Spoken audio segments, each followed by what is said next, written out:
حدیث نمبر 1988۔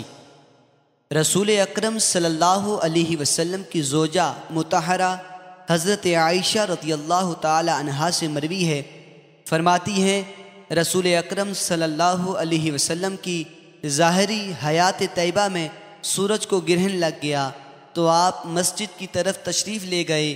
آپ کھڑے ہوئے اور تکبیر کہی اور صحابہ کرام آپ کے پیچھے صف بستہ ہوئے۔ رسول اکرم صلی اللہ علیہ وسلم نے طویل قرات کی، پھر تکبیر کہی، اس کے بعد طویل رکوع کیا، پھر سر انور کو اٹھایا اور سمیع اللہ لمن حمدہ ربنا ولک الحمد کیا، پھر طویل قرات کی جو پہلی قرات سے کم تھی، پھر تکبیر کہہ کر ایک طویل رکوع کیا جو پہلے رکوع سے کم تھا، پھر سمیع اللہ لمن حمدہ ربنا ولک الحمد کہا، پھر سجدہ کیا۔ ابو الطاہر کی روایت میں سجدے کا ذکر نہیں۔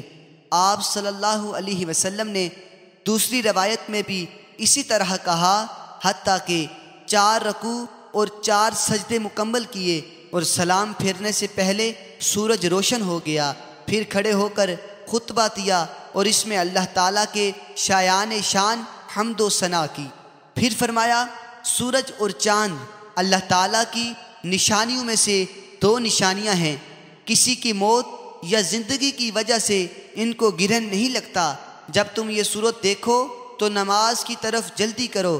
آپ نے یہ بھی فرمایا، بس نماز پڑھو حتیٰ کہ اللہ تعالیٰ اس کو تم سے کھول دے۔ اور نبی اکرم صلی اللہ علیہ وسلم نے فرمایا، میں نے اپنے مقام پر ہر اس چیز کو دیکھا جس کا تم سے وعدہ کیا گیا، حتیٰ کہ میں نے اپنے آپ کو دیکھا کہ میں نے جنت کا خوشہ توڑنے کا ارادہ کیا جب تم نے مجھے دیکھا کہ میں آگے بڑھ رہا ہوں، اور میں نے یقیناً جہنم کو دیکھا کہ اس کا بعض حصہ دوسرے بعض کو توڑ رہا ہے۔